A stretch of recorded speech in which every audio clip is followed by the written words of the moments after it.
Hello there, class. Hope you're having a great day. This is Wordly Wise Lesson 6. So let's start with actuate. Actuate means to cause to put into mechanical motion, to cause to take action. The dominoes were placed to actuate a mousetrap. Now, brackish. Brackish is made up of a mixture of fresh water and seawater, having an unpleasant taste. So, anytime you have a lake that's been polluted by some kind of ocean, they mix together, they'll be mixed between fresh water and salt water. Or also, when you have man made reservoirs, sometimes they mix the two types of water. An example of this can be the brackish water caused dehydration to the plane crash survivor. Cognitive, relating to mental process such as awareness, remembering, and reasoning. I like to think of cognitive as conscious, you're aware, you know something. An example of this is she was cognitive of her mistake, meaning she knew she made that mistake. Dissertation, a lengthy, usually written discussion of a topic, often for a college or university degree. This is simply like a senior thesis. It's something where students they really research into a certain topic in order to have completed some kind of research during their graduation.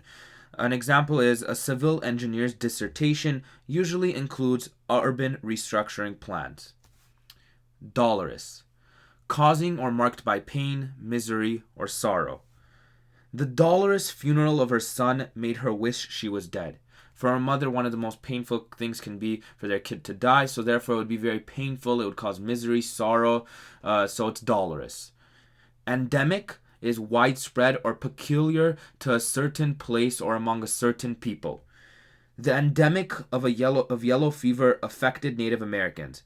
When the Europeans brought certain diseases to the Americas, it specifically affected Native Americans because they hadn't been introduced to those types of diseases, so it could be known as an endemic. Fecund. So fecund is producing or capable of producing many offspring, intellectually or artistically productive, creative. So I have an example to the first definition. Many call Irish Catholics Catholic rabbits due to their fecund qualities. So on average, Irish Catholics have 8 to 9 children. Due to that, they're known as producing or capable of producing many children. There are also many animals who are fecund, such as rabbits and cats. They both, on average, 8 to 9 children in their whenever they have children. Genealogy. Genealogy is the history of a family and how its members are related to one another, also the study of such family histories. So, many Islams in eastern Turkey discovered their genealogy shows they have Armenian ancestors. As we know, hidden Armenians, many of them have Armenian ancestors from the Armenian genocide and they never knew. So that's their genealogy. It's the history of their family. If they look back, they see that they had Armenian ancestry. Inebriated. It means deprived of good sense and judgment, especially as a result of imbibing alcohol. So, someone who is drunk would be inebriated because they wouldn't know the decisions they're making. So, Charles got into a fight, and his decision to get into his fight was inebriated because he was imbibed by alcohol. He was consumed of alcohol. Insidious, seemingly harmless while actually being dangerous, treacherous, or deceptive, spreading harmfully in a subtle or gradual way. The insidious snake tricked Eve into eating the fruit from the tree of knowledge. So Adam and Eve thought the snake was just another animal, but it actually tricked them into eating that apple.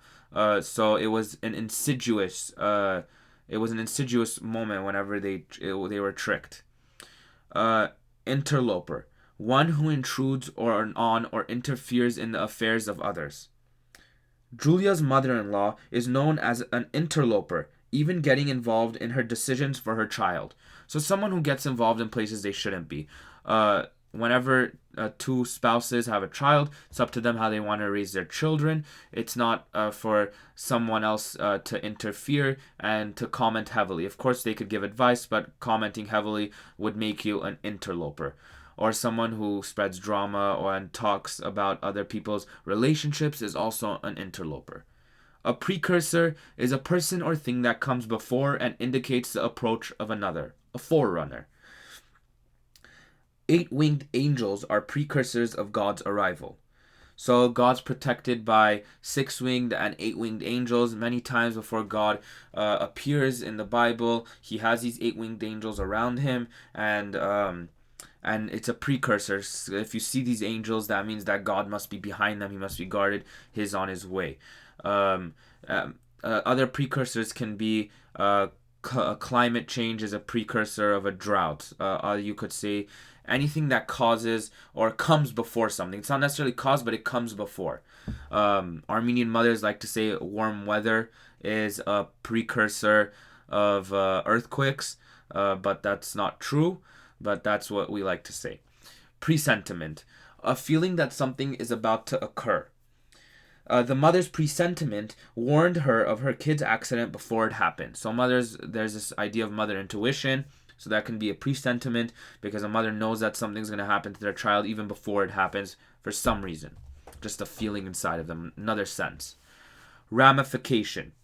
The ramifications of the 2016 election was a divided country. So ramification means an outgrowth of a simple idea or plan, a resulting development or consequence. So something that results in something else. It's a consequence. Simply, you could remember a ram. When it rams into a wall, it causes the wall to break. So similarly, the ram, it causes something to do. Ramification, it causes something. Torpor is a state of mental or physical sluggishness or inactivity. How I like to think of this is through an example of a senior after they graduate. The senior was in torpor after graduation. So after all those years of studying, sometimes even during senior year, as we know, senioritis, but even more so during that, I'm sure whenever we all graduate, during senior summer, we're all going to be summer break. We're going to all be torpor because we're just done with school. We don't want to think about work anymore. We're going to be sitting at home. We're going to be doing fun things, but we're going to mainly be in a sluggish and in an active state, in torpor. So thank you so much. Hope this helped. And thank you and have a great night.